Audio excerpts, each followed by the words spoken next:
ठंड का मौसम आ गया है। शहर से कुछ दूरी पर स्थित है यह रामपुर गांव। यह जगह भूपृष्ठ से कुछ ऊंचाई पर स्थित है। एक समय इस रामपुर गांव में रॉय साहब का राज हुआ करता था। उनकी विशाल विशाल इमारतें थीं, जो अब खंडहर में बदल चुकी हैं। साहब लोग इन इमारतों को छोड़कर चले गए और तब से आज तक उन इमारतों के आसपास कोई जाने की हिम्मत नहीं करता। लोगों में यह चर्चा तो है कि इस रामपुर के बंगलों के कोनों कोनों में आज भी कोई तो रहता है। इन बातों का पर्दाफाश करने के लिए आलोक इस रामपुर में आकर हाजिर हुआ है। आलोक एक जासूस है जो ऐसी जगहों की खोज करता है। आखिरकार मैं यहां पहुंच ही गया। इतने दिनों की तलाश, ये देखकर तो लगता है यही है वह बंगला। आस पास और कुछ नहीं है। सर्दियां शुरू हो चुकी हैं, इसलिए शाम होते ही हल्का कोहरा छाने लगता है। मुझे लगता है अब मुझे अंदर जाकर असली काम शुरू करना चाहिए। इस गांव के लोगों ने इसे भूतिया कहा है। हाँ, ये सब बस कोरी अफवाहें हैं। इस बंगले में कोई नहीं रहता, ये तो साफ दिख रहा है। मैं अंदर जाता हूं, देखता हूं एक बार। आलोक ज्यादा कुछ सोचे बिना बंगले के अंदर घुसने जा रहा था। अचानक किसी ने उसे पीछे से आवाज देकर रोक लिया। अरे ओ बाबू, 1 मिनट रुक जाइए। कहां जा रहे हैं आप इतनी रात गए? कौन है वहां? क्या चाहिए आपको? मैं यहां अपनी मर्जी से आया हूं। मैं आपको जानता नहीं, पर मैंने आपको यहां आते देखा। आप तो वापस उसी खंडहर में जाने की तैयारी कर रहे हैं। अरे थम जाइए तो बाबू। आपकी बात मुझे समझ नहीं आ रही। मैं एक जांच के सिलसिले में आया हूं। और हां, ये सब बेतुकी कहानियां, भूत प्रेत की बातें, इन पर मुझे विश्वास नहीं है। मैं आज पूरी रात इस बंगले में अकेला बिताऊंगा और कल सुबह आपको यह साबित कर दूंगा कि आप लोग गलत हैं। बाबू देखिए, मैं हाथ जोड़कर आपसे कहता हूं, मैं जानबूझकर आपको इस खतरे के रास्ते पर धकेल नहीं सकता। गांव का हर आदमी जानता है कि उस बंगले के भीतर क्या है। वहां न जाइए। आप मुझे क्यों रोक रहे हैं? क्या आप भी उन लोगों में से हैं जो चाहते हैं कि इस जगह का रहस्य छिपा रहे? अरे कैसी बातें करते हैं आप? मैं आपका भला चाहता हूं। मैं कह रहा हूं, उस बंगले की चौखट को भूलकर भी मत लांघना। अगर आपको साहसिक जगहें पसंद हैं, तो मैं आपको ऐसी और इमारतें दिखा सकता हूं जहां जंगली जानवरों और सांपों के सिवा और कोई खतरा नहीं है। मेरी बात मानिए। ये सब बस मुझे डराने के लिए कहा जा रहा है। धन्यवाद आपकी चेतावनी के लिए, पर अब आप कृपा करके मुझे और बाधा मत दीजिए। मुझे अपना काम करने दीजिए। अब मैं चलता हूं। यह कहकर आलोक ने अपनी गर्दन हिलाई और तेजी से चलता हुआ विशाल गेट पार करके बंगले के दरवाजे के सामने आकर खड़ा हुआ। प्राचीन साहब के जमाने का बना यह विशाल आकार का बंगला। वाह, शानदार बनावट। सचमुच यही तो मैं इतने दिनों से चाहता था।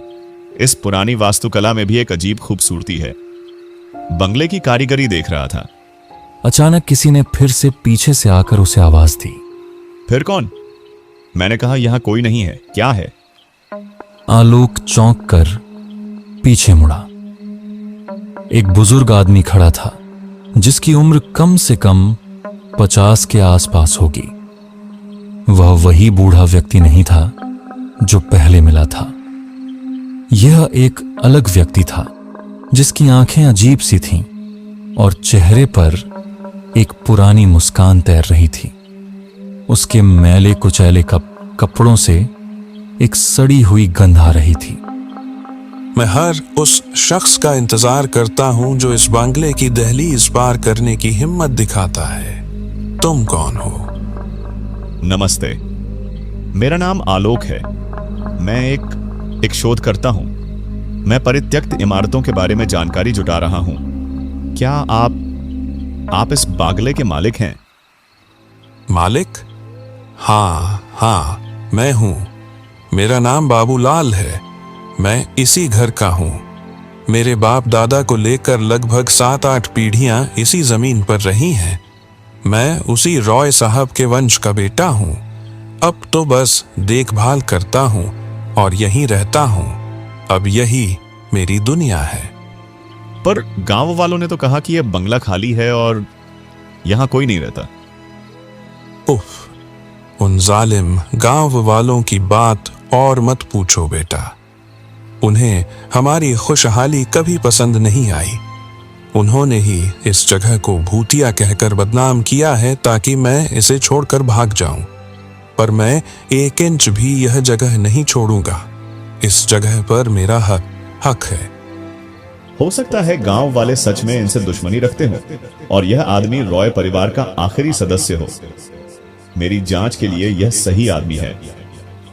ठीक है बाबूलाल जी, मुझे कुछ रात यहां बितानी है ताकि मैं इस ऐतिहासिक वास्तुकला बसा की पूरी रिपोर्ट तैयार कर सकूं।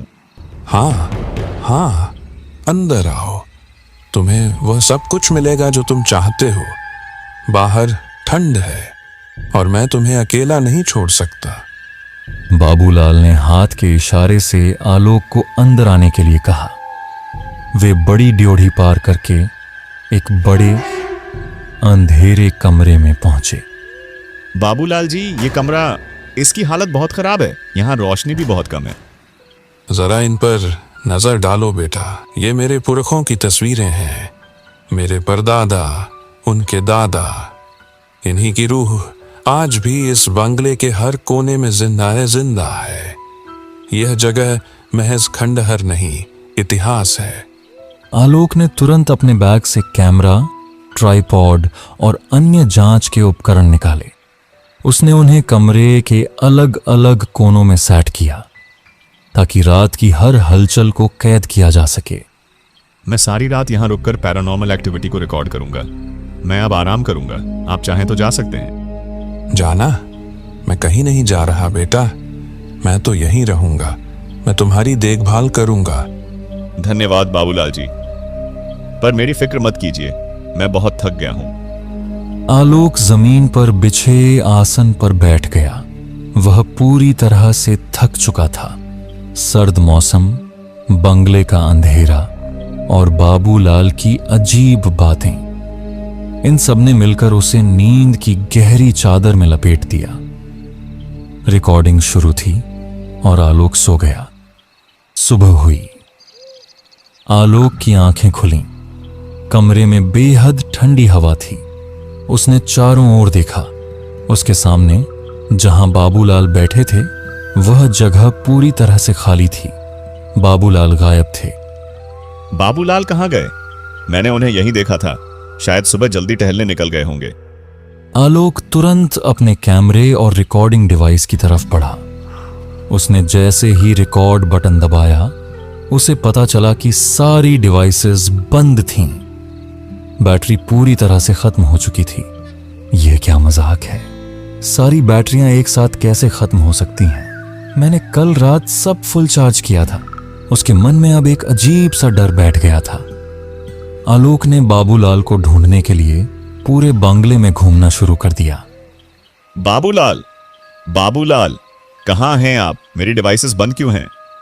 वह हर कमरे, हर दालान में गया, लेकिन बाबूलाल का कोई अता पता नहीं था।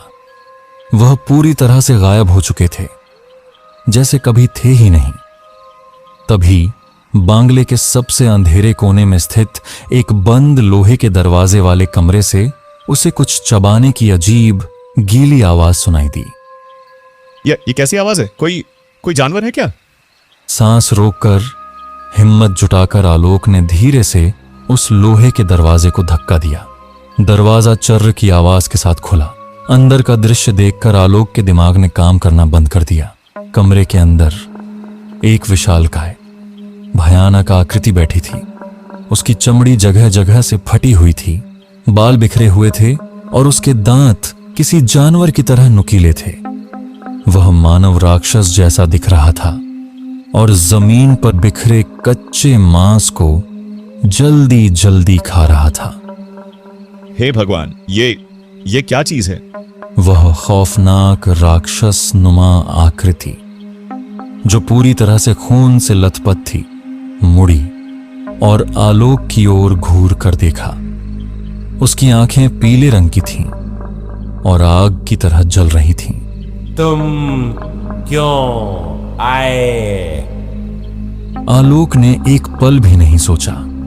उसने अपनी जान बचाने के लिए पूरी ताकत से वहां से भागना शुरू कर दिया।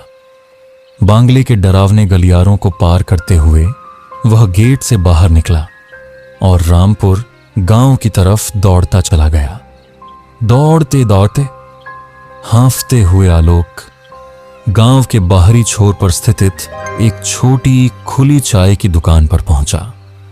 दुकान पर दो गांव वाले रामू काका और श्याम सिंह बैठे थे और चाय वाला राम खिलावन अपनी भट्टी संभाल रहा था। पानी, भाई साहब, मुझे पानी और मुझे वहां से दूर ले चलो। अरे बाबू, क्या हुआ आपको? इतना घबराए हुए क्यों हो? आप तो रात उस बंगले में थे ना? हाँ, मैं था। मैंने रात उस बंगले में एक राक्षस देखा और मेरे साथ जो बुजुर्ग व्यक्ति थे बाबूलाल अनिकाई गौरई, वह गायब हो गए। मैंने उस भयानक चीज को मांस खाते देखा। चाय की दुकान पर बैठे रामू काका और श्याम सिंह ने एक दूसरे को उदासी और गहरी चिंता से देखा। फिर रामू काका ने अपनी चुप्पी तोड़ी। बाबू, आप किस बाबूलाल की बात कर रहे हैं? वही बंगले का मालिक जिसने खुद को रॉय साहब का वंशज बताया था। बेटा, वह मालिक नहीं था, वह इसी गांव का पागल इंसान था जिसका नाम बाबूलाल था। उसे जुनून था कि वह उस बंगले का मालिक है। वह अपने घर से भागा हुआ था। हाँ, वह अक्सर रात में उसी खंडहर में चला जाता था और खुद को राजा समझता था। गांव वालों ने उसे बहुत रोका पर वह नहीं माना। और सुबह गांव वालों ने उसकी लाश देखी थी, बांगले के ठीक बाहर। उसकी शरीर टुकड़ों में था। क्या कह रहे हैं आप? उसकी आत्मा वहां रहती है बेटा। वह जो तुम्हें रॉय साहब का वंशज बनकर मिला, वह कोई आदमी नहीं था। वह बाबूलाल की भटकती हुई आत्मा थी जो हर जिज्ञासु आदमी को अंदर खींच कर ले जाती है। और वह राक्षस, वह बागले का असली शाप है। जो भी उस बंगले में रात गुजारता है वह या तो गायब हो जाता है, जाले अगले दिन उसकी लाश मिलती है। तुमने एक भूत देखा है जो तुम्हें फंसाने आया था। तो ये सच है। मैंने एक भूत को देखा जिसने मेरा भरोसा जीता। और आलोक का सारा सामान, कैमरे, रिकॉर्डिंग गियर और मोबाइल सब उस बांग्ले के अंदर पड़े थे। उसे अब अपनी गलती का एहसास हुआ। बार बार मना करने के बावजूद उसने किसी की बात नहीं सुनी और जबरदस्ती उस बांग्ले में जाने का दुस्साहस किया था। उसे बस किसी तरह इस रामपुर से दूर भागना था। अब बस एक ही सीख मिली है, मैं कसम खाता हूं, इसके बाद भूलकर भी किसी दिन वह किसी परित्यक्त बंगले में घुसने का दुस्साहस फिर न करूं।